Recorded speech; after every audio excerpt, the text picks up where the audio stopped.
Babylon Bee fans, hello. Oh, fans, man. Are we fans? I don't know. Listeners, I watchers. always feel weird using the word fans. I never heard to say. Fans, the nice thing is they're fans of the bee, not really. Like, it's when you're It's like... not me. Yeah. The bee is its own, it's an entity now. Mm-hmm. So you're a fan of the bee. Listeners. See, but now we have video, possibly sometime. Watchers. Yeah, I don't know if this will be on video. So what do you call them? Babylon Bee. Babylon Bee viewers and listeners. Mm-hmm. I don't know. It's just weird. Whatever you are. Listeners. So we have a little different interview today with, well, you met her, Lyn Ulbricht. Yeah, Lyn Ulbricht. Who's the mother of Ross Ulbricht. Yes. Who, we talk about it in the interview, but I want to give the quick. Yeah. What made you decided you wanted to do this one? So this guy created libertarian Craigslist, basically. Okay. Which is what you would what is Craigslist? Is Craigslist It's like... not libertarian? What is it? Well, it's the free market, right? So I guess it is kind of just naturally libertarian, right? Okay. So he created Silk Road, which was, I guess, a free market site is what he called it. It was, you could go buy and sell things, and it used cryptocurrency, which was really unique and innovative at the time. And it was, you always hear that term like dark web. Yeah, I still don't get what that means. I'm still not 100%. Don't they use that with, or deep web? The deep, dark Don't web. they use dark web with like Jordan Peterson? Oh, the intellectual dark web. Yeah, that's kind of a joking term. I was joking. That was Okay, created by I always got so confused. I'm Weinstein. like, yeah. is he involved with free market stuff? I don't It know. has nothing to do with the web. It's just... Okay, so... Yeah. But basically, you could buy and sell things as long as it didn't hurt anybody else. So it didn't really... It was kind of like a gray area legally because people were buying and selling drugs on there. Gotcha. And that's what the media pushed really hard was like when Ross Ulbricht got caught and arrested and convicted of running the site. And he was convicted for 2 life sentences plus 40 years. Which that's the insane part. raised a lot of eyebrows. And so I met Lyn Ulbricht, who's his mother, at Free State Project, all those crazy libertarians that are moving to New Hampshire trying to turn it into a libertarian state. And I say crazy libertarians lovingly, but she came up to me afterwards and talked for a bit, and it was really interesting because she told me that Ross became a Christian in prison, and he found a new faith in God, read the Bible, got saved, and I was just like, wow, you know. And I was kind of like, Ross Ulbricht. I'm like, really? You're his mom? And you know, and it was just, it was kind of an amazing like contact that I made there. And I was kind of blown away when she was talking about his faith, because that's not something you associate really with libertarianism a lot. Yeah. In fact, we should do an episode sometime where you break down how you link your Christianity with libertarianism. Yeah, sure. Because I find that kind of interesting. Yeah. Well, it's the golden rule, man. Yeah. So anyway, there are a lot of prominent Christian libertarians like Ron Paul and such, but I started noticing that. But you still think of it as kind of an atheist's game, right? You know? Yeah, or it seems like a lot more Christians have swung libertarian. Like even me, I started considering myself more libertarian the last few years. Well, the basic idea that libertarian Christians and conservative Christians get along because we're all like, just leave us alone. And most conservatives are cool with that. I mean, there's just a couple of issues that they break ways on. But so I wanted to hear her story. So she's going to tell us a little bit about what Silk Road was, why he started it, how he ran it, how he got arrested, and then the crazy sentence. And that's kind of what she's started to do now is criminal justice reform because he got such a insane sentence. Crazy sentence. Yeah, I knew nothing about this before we talked, and so I encourage you guys to give it a listen and, you know, kind of get informed about something where this guy's life and his family's life was just completely uprooted by this. And not to say he didn't do anything wrong or that he shouldn't have got some kind of punishment, but for him to be put away for life on a non-violent crime, and he was so young, he was in his mid-20s, you know, the idea that he can't redeem himself in any way is pretty insane, and that's definitely worth a listen. All right, everybody, welcome to the Babylon Bee Interview Show. I'm Kyle Mann. I'm Ethan Nicolle. And we are sitting here on the interwebs with Lyn Ulbricht, who is the mother of Ross Ulbricht, who you might know as the guy who founded Silk Road and was sentenced to 2 life sentences plus 40 years for his involvement in that website. So we wanted to... I met Lyn when I was at a libertarian conference, the Free State Project up in New Hampshire, And you've been exposed as a libertarian. Well, I was undercover, for so long. We thought you were a Republican, Kyle. And she told me a little bit about what Ross was going through in prison and how she's handling it and how he's handling it. And it was just fascinating to me because I had remembered this story from the news years ago, and it was just really interesting. So we'd like to get her story and find out how Ross is doing now, and maybe find out how people can get involved in if they're interested in advocating for his freedom. So, hi, Lyn, how you doing? Hey, hi. And I want to tell you, you make me laugh every day. And I really appreciate it. Probably need that. Yeah. Yeah. You're hilarious. Thank you. Well, because I wasn't very familiar with this story. I tried to cram in some videos and read some stuff before this interview, but for people who haven't heard the story at all, didn't even know what Silk Road was, let's just get a nutshell version of events. Sure. And a lot of what you'll read is frankly fake news. It's a lot of it. There's a lot of distortions and misstatements of fact I'm constantly dealing with. But Snopes should clear that up, well, my son Ross. Pardon me? I was just saying Snopes will probably clear that up. That's what they do. So. Well, there's some fact checks. Yeah, right. Yeah. I'm sure they will. So far, not so much. Nothing. Yeah. So as you said, I'm Ross Ulbricht's mom. When he was 26 years old, he's now 36. 26 years old, he became involved with the Ron Paul campaign. He became very on fire for freedom and free markets, and also saw the monetary freedom potential of Bitcoin, which was just very new and unknown at the time. And he wanted to bring the word of free markets to people. And he initially created a video game to do that. And when he wasn't able to get it published, he turned to the internet and set up a platform where people could buy and sell pretty much what they chose, but it was as long as it didn't harm a third party. So it was based on the non-aggression principle and voluntary interaction. So, for example, there was no child pornography or anything related to pedophilia permitted because that hurts a child, or stolen property because that hurts the person who was stolen from, weapons, etc. But, and just this goes right along with libertarian philosophy, if you choose to do drugs, that's up to you. And so people did exchange drugs. It was mostly user amounts of marijuana, but there were hard drugs exchanged. And it wasn't controlled. It was a platform where this was permitted. And by the way, Ross has stated publicly how much he regrets it, that it got out of hand. He did not. He thought it was going to be a place where people could be free and exchange goods, and he didn't think it was going to become what it did. And that's not to say it was okay, but just to say that his intentions were good. And he was young. We all make mistakes when we're young, I think. So in any case, he's matured quite a bit. He's 10 years older. He's been in prison now for going on 7 years. And so anyway, his convictions were all nonviolent. There's no violence at all. He's never been accused of violence at all. He, he's a first-time offender.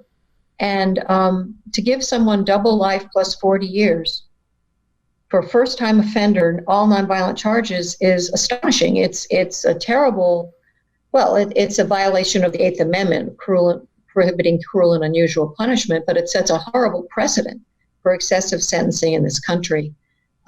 So I've been fighting since he was arrested to get him out of there.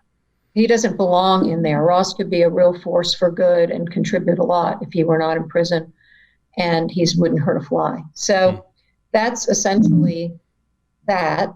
And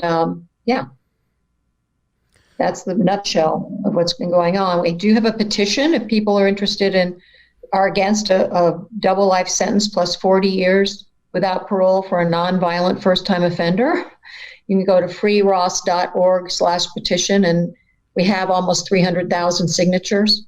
And, help us get to 500,000. We need to I'm trying to get the attention of President Trump to say this sentence needs to be corrected. Please correct this sentence. Continue Ross's sentence and let him out. So what was the deal with, just to clear because when you Google this, there's these charges of murder for hire that were on this. They claim were on the site, and then Dan, who does a lot of our research here, said it was really interesting. Right at the end, the prosecution said, "Oh, by the way, none of that happened." Is that clear? Right. Well, first of all, it wasn't charged. Right. It wasn't charged. First of all, it wasn't even any part of the charge, right? Like in court. Correct. Okay. No, it wasn't part of his. What happened was, the prosecution claimed that Ross. Well, they don't have any proof it was Ross. This is all anonymous chats. Gotcha. There's tons of anecdotal and actually hard evidence that there were many people running the site at different times. However, they did bring it up at bail, and that was part of what denied him bail. But then when it came to actually indicting him, the charges weren't there. And they were not brought to trial. They were not ruled on by a jury, and he was not convicted of them. However, in the meantime, the prosecution had talked to the media about it and claimed it. There was a charge that was never prosecuted in Maryland, and that brings up a whole issue of corrupt agents who are now in prison, who were at the core of this investigation. Based on their material, and the supposed victim of this murder for hire has come out for Ross and saying he doesn't believe it was him. But those charges, which they weren't brought to trial or prosecuted, but they were in an indictment, those have been dismissed with prejudice. So it's completely not there, but the media loves that stuff. It's very exciting. Yeah. And it's become part of the narrative, but it's not there. And actually, I've been told by defense attorneys and many others that this is kind of business as usual for prosecutors, where they will accuse people of heinous things and then not actually charge them, but everybody thinks that's what they did. But Ross, his life history and his and of course the actual evidence, there is no evidence of this, but his life history, there are 100 letters on our website from people who wrote the judge begging her to give him the minimum possible, and she gave him the maximum possible, basically death in prison.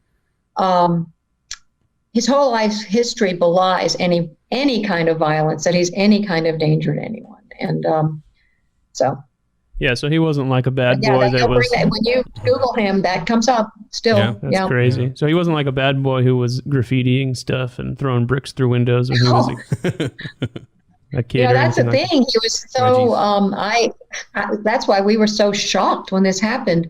He's an idealist, and he got all involved in this ideal, but he had a business where he gave charitable donations from the gross of the business.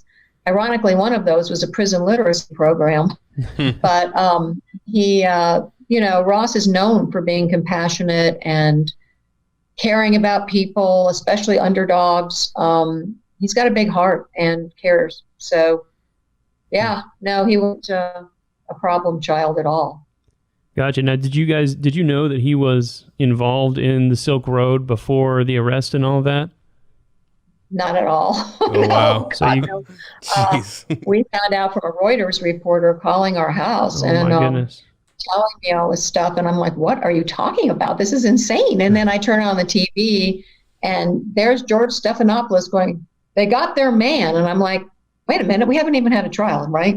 But talking about Ross, and then media's driving by and the neighbors are freaking out and emails are pouring in and calls. And that was the beginning of my new life. Yeah, I can imagine. And it was shocking. Yeah.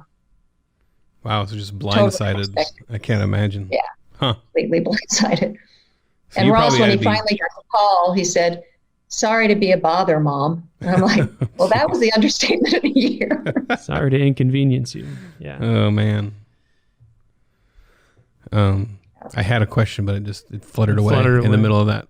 Yeah. So how did they figure out that it was him? I remember reading some story when he got arrested of, he was sitting at a cafe or something, and he's in the library, right? So, something like that. Yeah. Well, that's where he was arrested.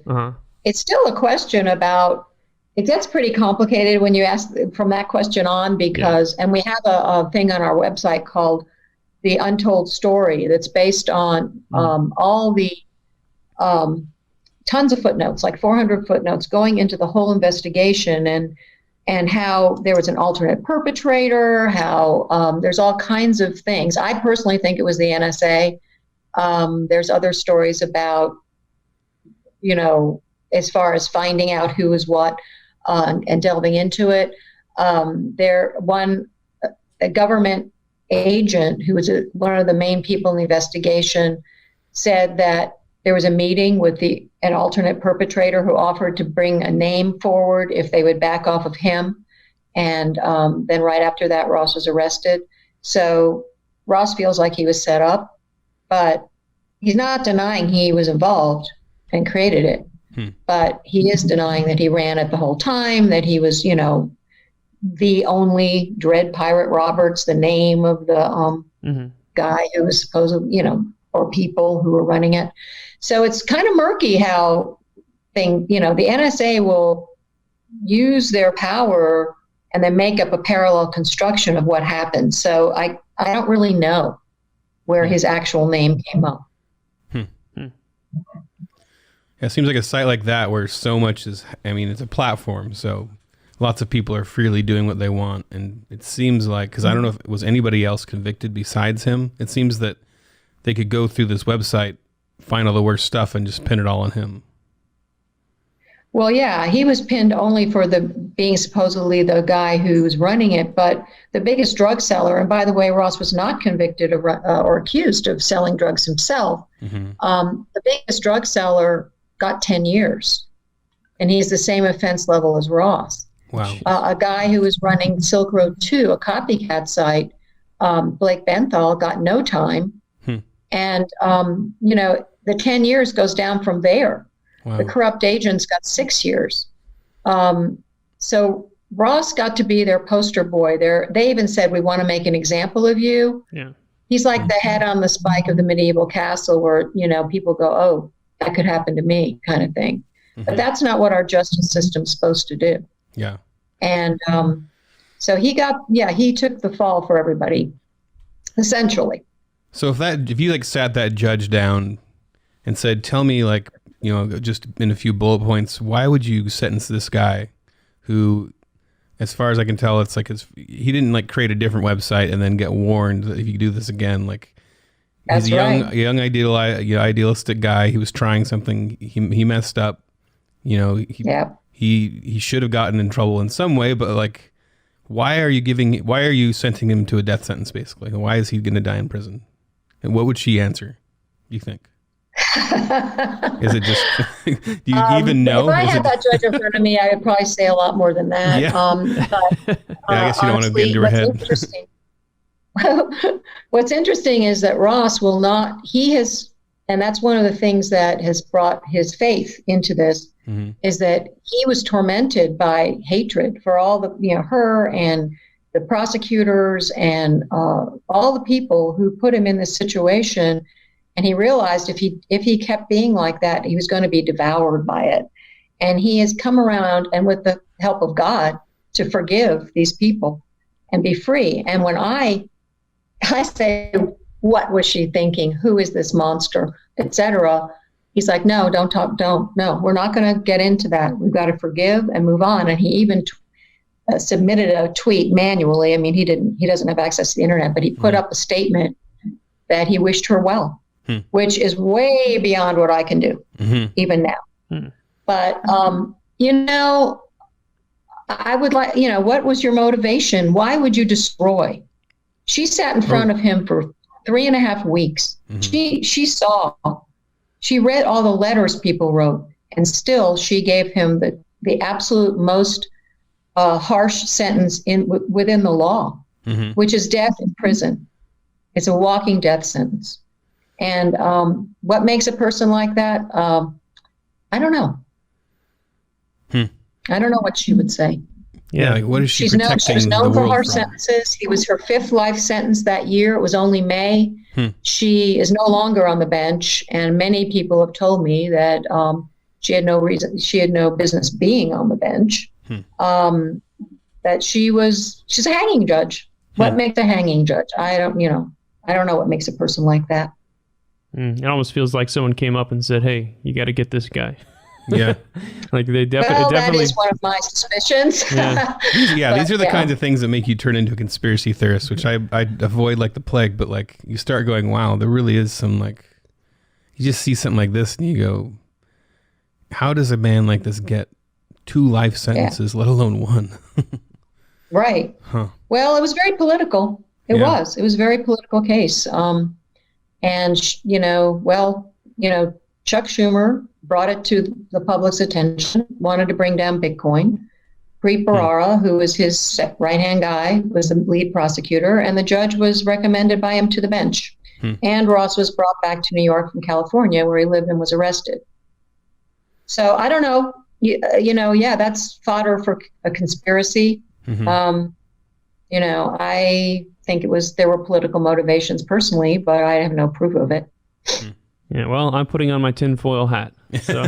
Yeah. Seems like there's something political happening there. I think unless there's something I'm totally missing about, the perceived danger that he was causing. It's so confusing. Right.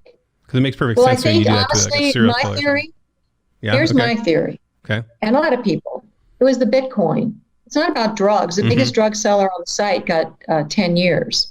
It's the Bitcoin. And at the time, it was unknown. It came bursting on the scene.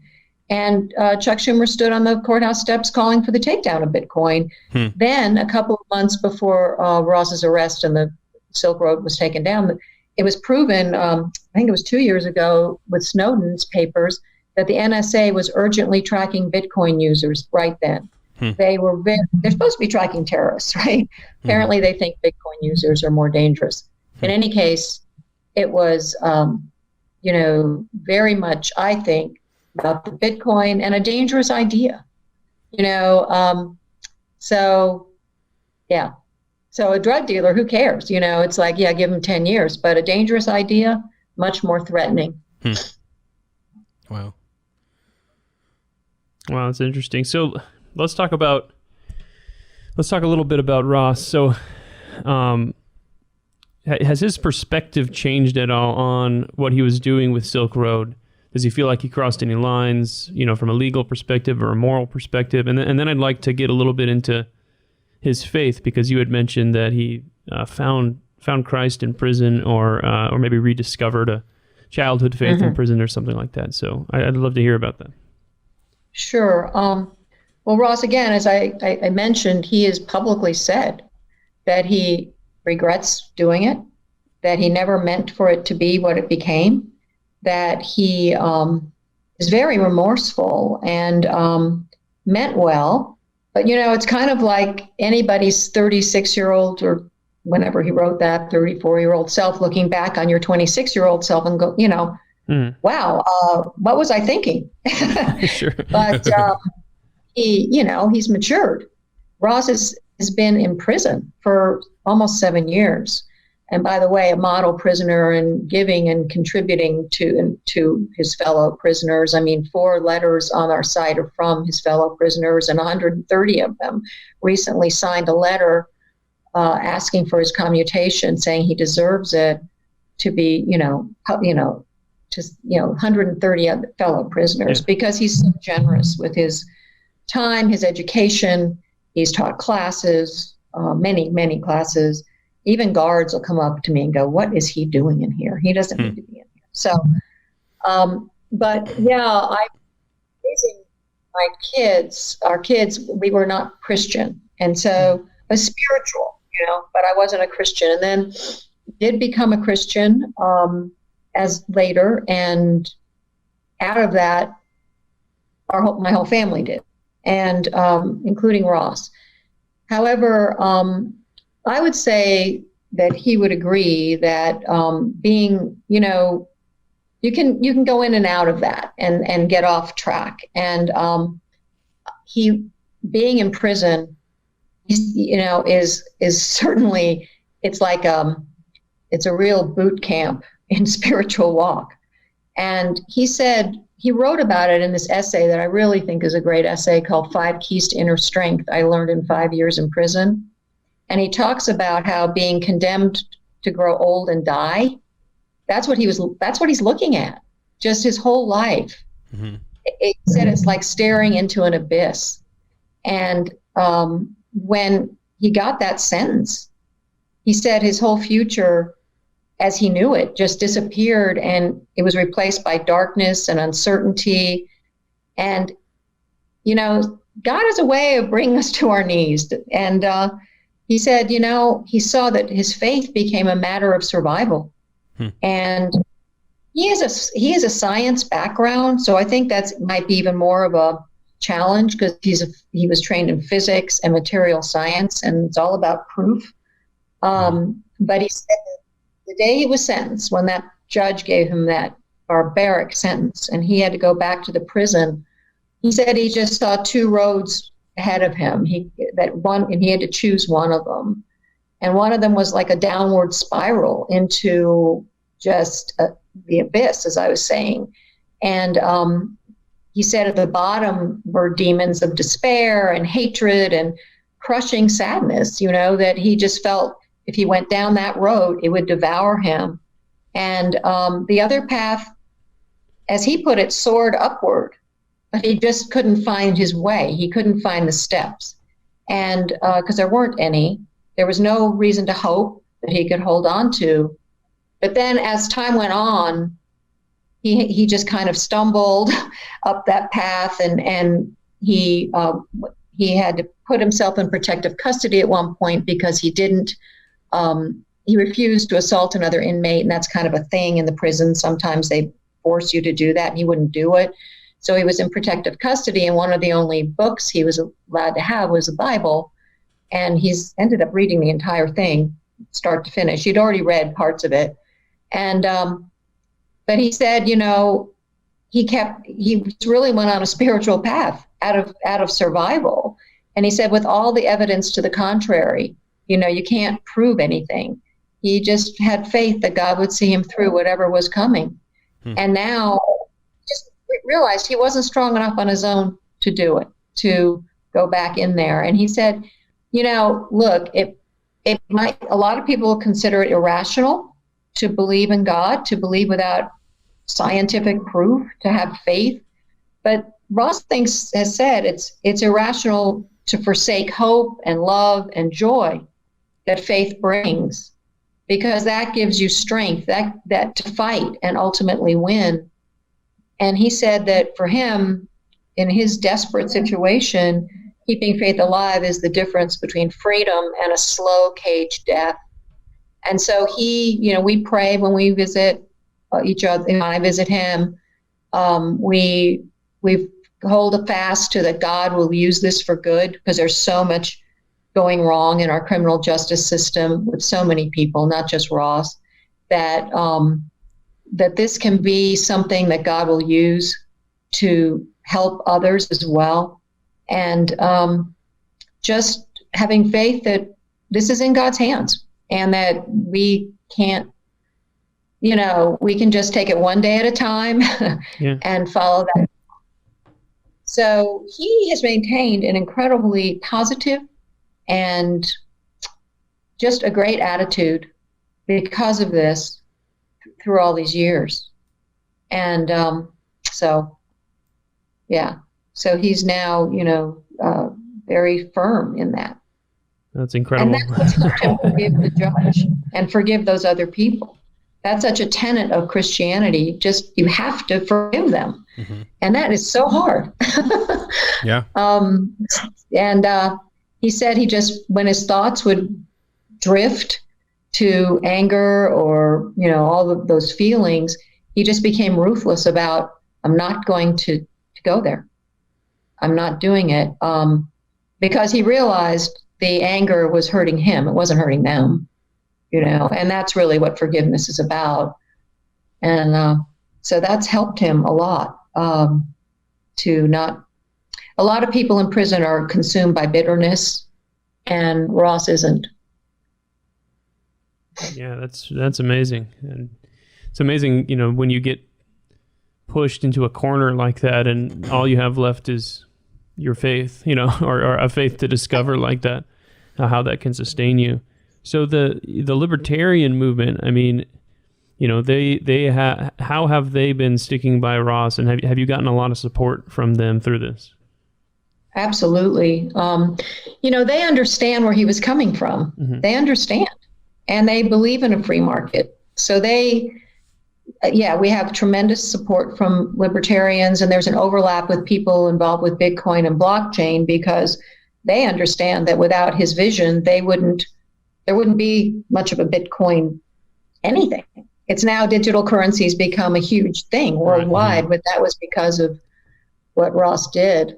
So there's an overlap with them and libertarians, but in general, yes, it's been incredibly supportive. You met the people there at Liberty Forum. They've been with us from the beginning.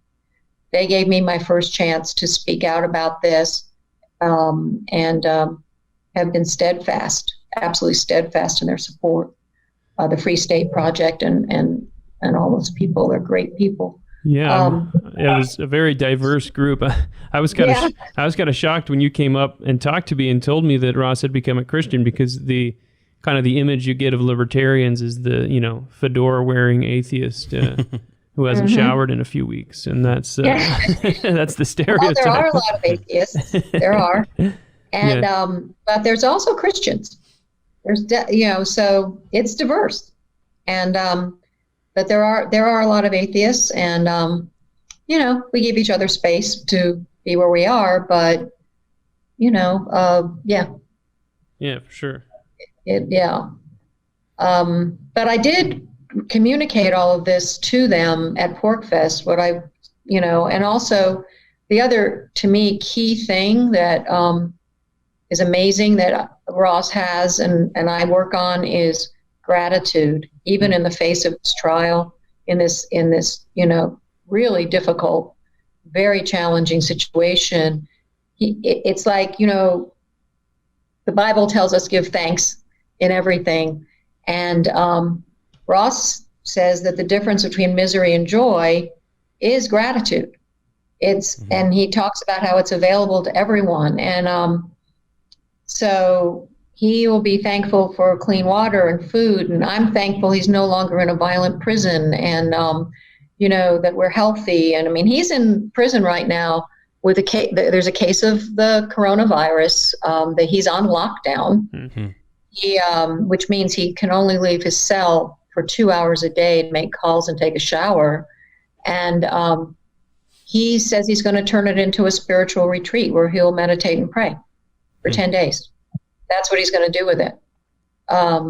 He just takes the high road whenever things challenge him like this. And we both, it gives him and me really the faith and the strength to keep going. And, honestly, focusing on your blessings, it does. It just keeps you, the joy of the Lord is our strength, right? And otherwise you can go into a real dark place with all of this, and it'll, I think, just destroy you over time. Yeah, I recently read Man's Search for Meaning by Viktor Frankl, and he talks a lot about, as a quote that I'm reminded, he says, the way in which a man accepts his fate and all suffering it entails, the way in which he takes up his cross, gives him ample opportunity, even under the most difficult circumstances, to add a deeper meaning to his life. And the book talks a lot about finding meaning in suffering, and it's not martyrdom. It can be suffering you deserve. But to another quote, he says, where is it here? Everywhere man is confronted with fate. Oh no, it's this one. Emotion, which is suffering, ceases to be suffering as soon as we form a clear and precise picture of it. When we put our misfortunes or our suffering into a bigger picture, into a story, and put meaning into it. And I feel like that's a huge message of the Christian faith, is that, your suffering or your bad luck or whatever it is not the end of the story. And yes. And if you can't go there, if you do live in this world where your suffering is the end, and that's it, things go very dark very quickly.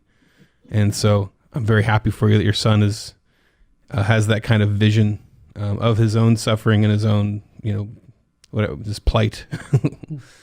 Yes, and that's one of his favorite books, by the way. Absolutely. And again, God works all things for good, right? So to those who love him and called according to his purpose. And I do believe there's a purpose to this. And that it's a bigger picture. And I see it that way, and Ross sees it that way, and that we pray that what's happened to him will shine a light on many of the evils, because there's a lot of evil going on in the criminal justice system, which I could go on about that for a whole other hour, and how people are being treated in our country through that. And we just hope that there's a greater plan here, and we believe that. I mean, I really do believe that. And that really, like as you say, when it becomes more meaningful, a bigger picture, then it's easier to hang in there day by day. Yeah. And believe that God has this in hand. I had an interesting thing happen way in the beginning of this, when I was absolutely distraught and I was lying in bed one morning, just kind of waking up, and I had this, and this has happened to me a couple times in my whole life. This still small voice, that's not my mind, it's not my ears, it's some voice within saying he will be free. And it was very clear. And I'm like, Ross will be free. And I believe that. And but it's in God's timing. And sometimes that takes longer than we like. Mm-hmm. Yeah, it's interesting to me that whenever you meet someone who's into some issue like criminal justice reform or whatever, it's usually because something terrible happened in their lives and that got them involved in that activism. So it's interesting that you've been able to turn Free Ross into a platform for advocating for other issues like criminal justice reform and the right to a fair trial. Do you want to talk a little bit about some of those issues and how you advocate for those? Yeah, I mean, when I first, this all happened and we were going into trial, I'm like, well, it's okay. We'll get our day in court, and there's a big statue of justice in the foyer, and I thought, we're in America. And what I have learned up close and personal is that our criminal justice system has been weaponized against people, and that prosecutors run the courtroom, and that is not fair. And that is why 98% of people plea, because they're threatened and they are told by prosecutors that if they go to trial, they'll lose, more than likely. Only 1% win, and they will get a worse penalty. So, this is not how it's supposed to work, but that's what happens. So I know people have told me they have pled to things they didn't do because they were threatening their families, etc. And this is not right. And so I've had my eyes open to all of this. And how can I, with all the families I've met, the suffering I've seen, the children clinging to their fathers, so happy to see them when they come in the prison and leaving shattered, crying, and people telling me how their family was going well, and then since this arrest, that the kids everything's falling apart, and the kids are acting out. And look, I think, obviously there's a place for incarceration, but it's so overused and the sentences are so long. I mean, life sentences have quintupled since the 80s. When I was growing up, there were hardly ever any life sentences. It's just there's no room for redemption or restitution in the federal system. No parole, nothing. This is against our values in our country. And look, there are people who the public needs to be protected from, that are dangerous and violent. I get that. But there's thousands of people, many of them drug offenders, who are not violent, who've been in there for decades, who their children are damaged, their families are shattered. This is not necessary, and it's not right. And a lot of it, I think, is I've been told that, it's to further the career of a prosecutor or whatever reason, and that's not about justice. So now, I mean, how can I not speak out? And Ross and I both feel when he gets out, and we both will be working towards criminal justice reform and talking about it, because this should not be going on in America. We should not be the biggest incarcerator in the world. I'm curious, because obviously this completely blindsided you out of nowhere. You had no idea. Yeah. It sounds like what your son was even up to. No. And this all happened. And we all as parents wonder how we'd handle something crazy happening like this in our life, where our kid goes to prison or, dies, or something that you lose your child, or just something beyond we all have our fantasy of what our life's going to be with our kid. They're going to grow up. They're going to have grandkids. We're going to do this. It's, you just have your general idea.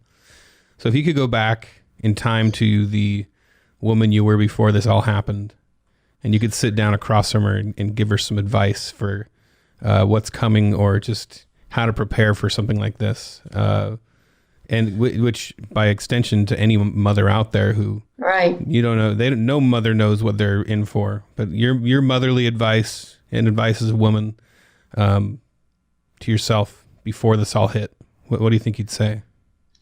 Oh man. Well, first of all, don't ever think you know what's going to happen, because life is completely unpredictable. Mm-hmm. And of course, my faith was very strong, and so when it did hit, I turned to God.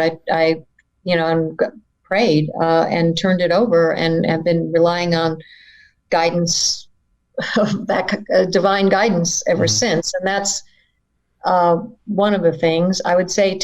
When these things happen, and I've had many people say, my mother would never do this for me, which I think is sad. Others say they would, but a lot of them say they wouldn't. And for me, there was no choice. I love Ross. He's a good person. He didn't, if he had committed some heinous, violent thing, that might be a different story, but I'm sure it would, but he's not. Mm-hmm. And so I feel like I have no choice. I'm trapped by mother love, but also the greater cause.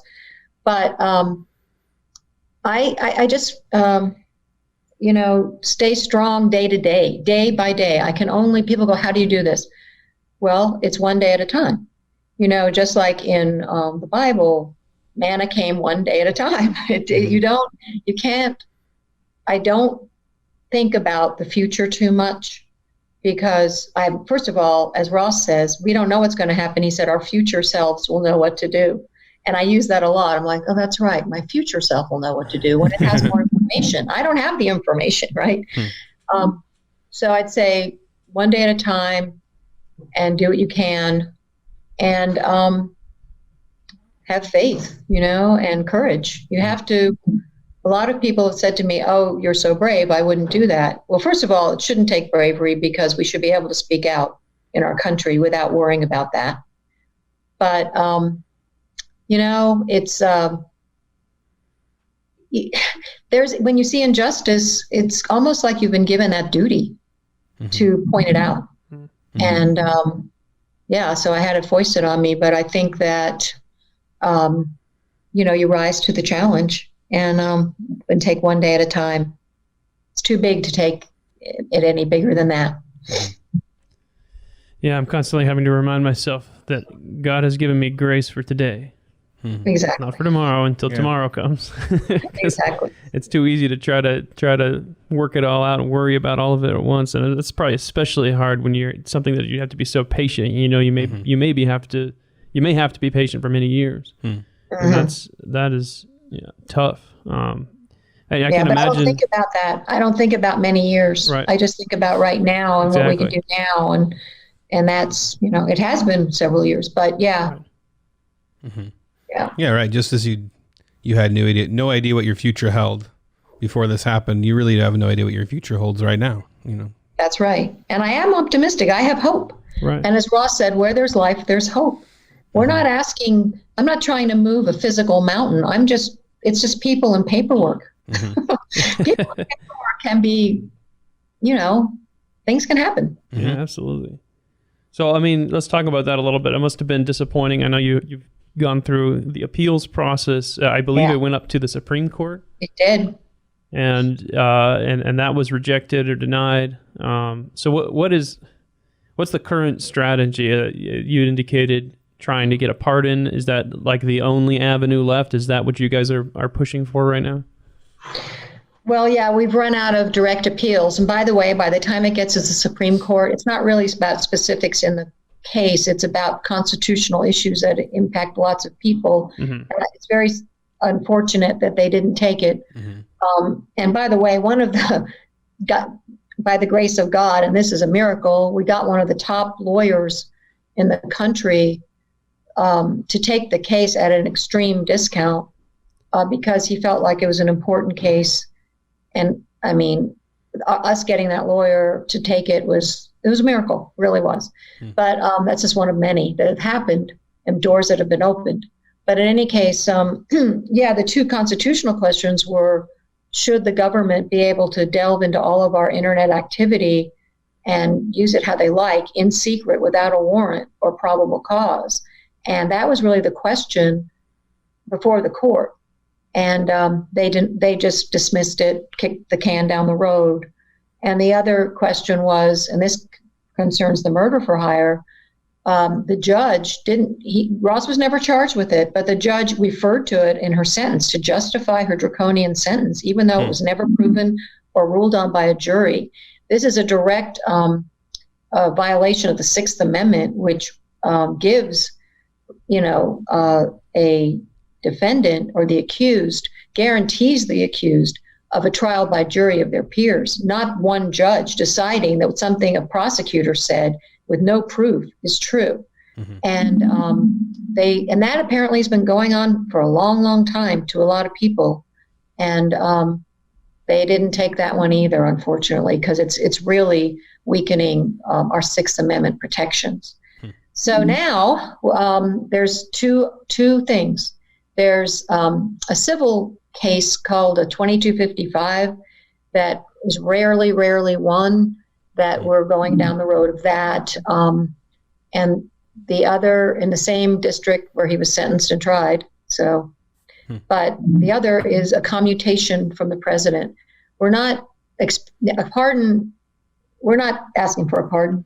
And a pardon is you're completely exonerated, you didn't do anything wrong. No, Ross isn't asking for a pardon. He admits he did something wrong. He's asking for the sentence to be corrected, that this sentence should be commuted to time served.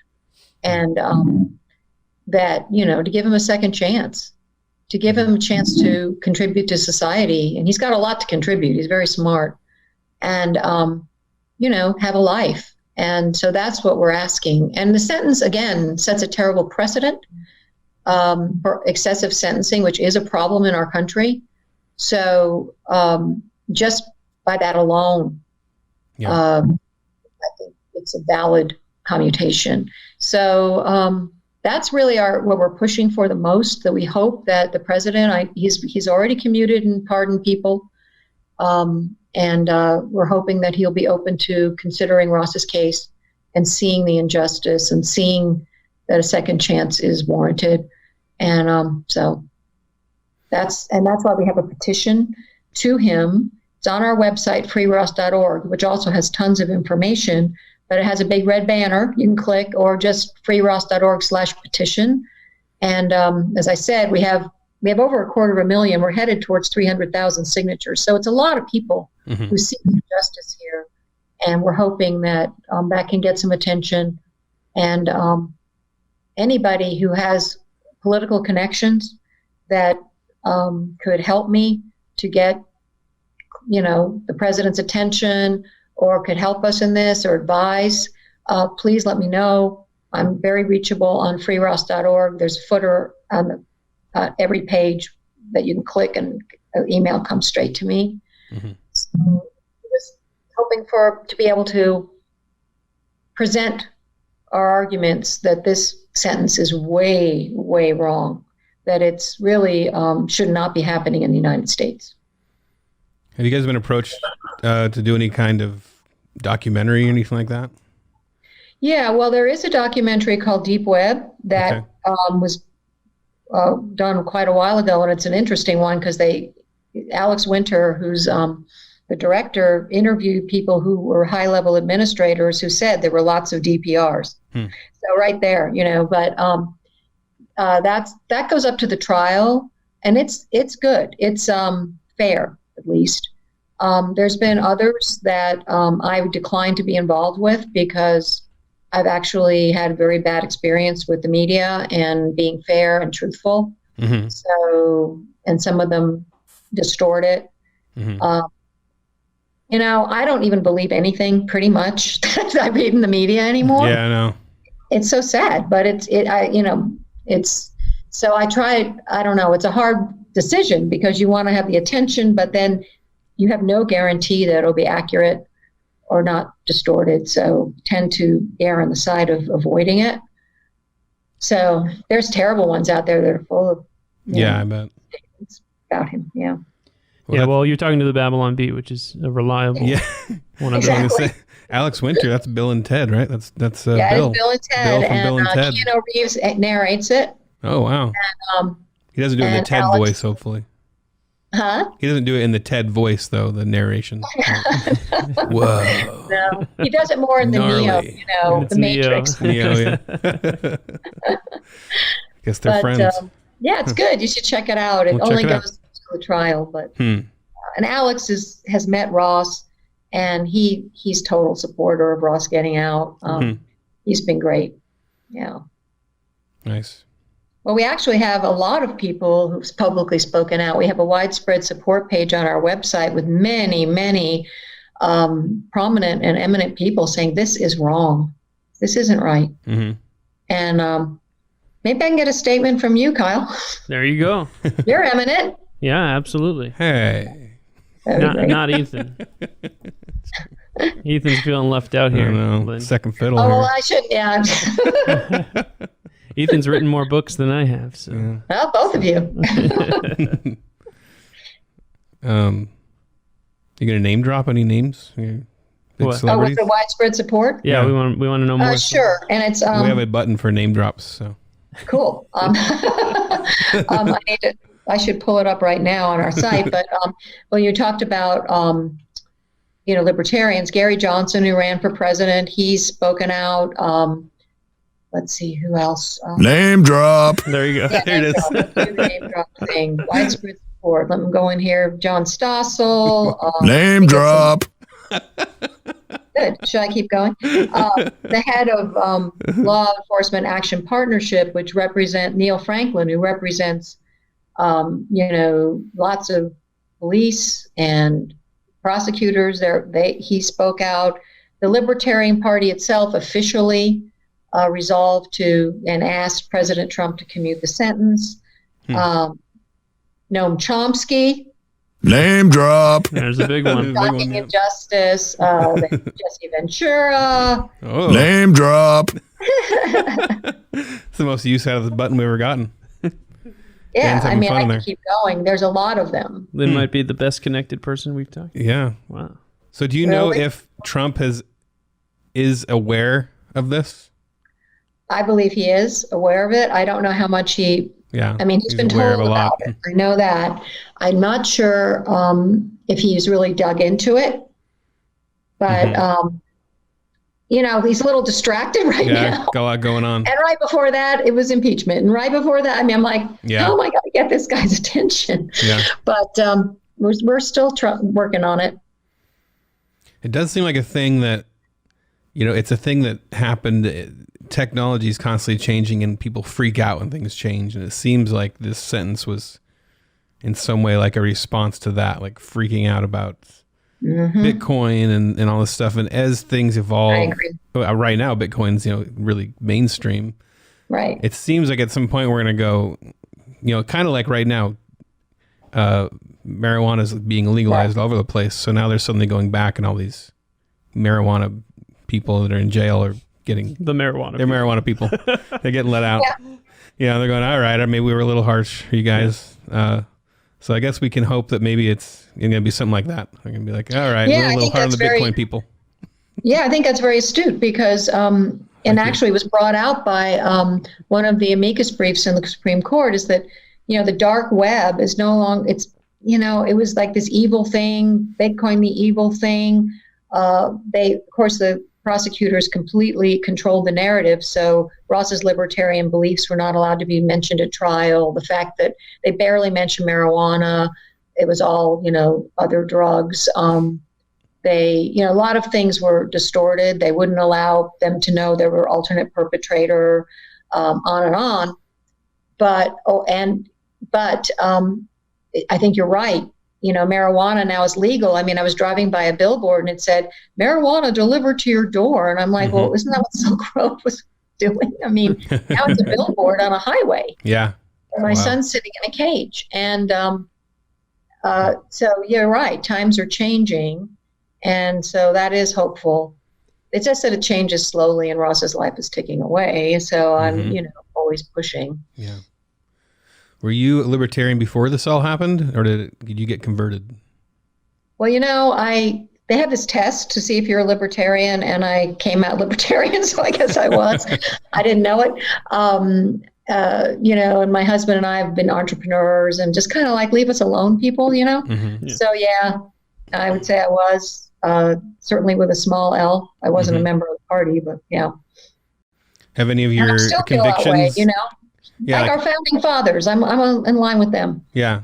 So since this happened, do you think any of your convictions politically have either strengthened or shifted or stuff you hadn't thought about before? I mean, obviously the criminal justice system, probably a big one. Yeah, it's a big one. Trusting the government in general is a big one. I like I say, I went in there just thinking, well, this is America. Mm-hmm. And now I feel like a lot of our values have been hijacked by the government in, various ways. I think we really need to, I think we're at a tipping point in history, and it's very concerning. I feel like, we are either going to go into more of a surveillance state, which appears to be growing rapidly with this coronavirus, and government control, or towards innovation and better lives. And it's kind of like we're at a crossroads, and I'm afraid we're tipping over into government control. And so it's this whole thing has kind of given me this bigger picture. And actually, frankly, I see the whole thing as a battle of good and evil on a higher level even. Mm-hmm. So I'm much more aware of all of that than I was before. Well, if the NSA is listening in, we just want to distance ourselves from everything that Lyn just said about the government, because we love the government. Yeah, well, they are. No doubt. Yeah. All right. Well, Lyn, thanks for joining us. This has been awesome. Thanks so much. If people want to get involved, what's the best thing they can do? Sign the petition at freeross.org? Yeah, freeross.org. If you have ideas, just contact me. As I said, political connections. Of course, we always need money. So, because fighting the government is extremely expensive. We still have several lawyers. Mm-hmm. And so that's another way.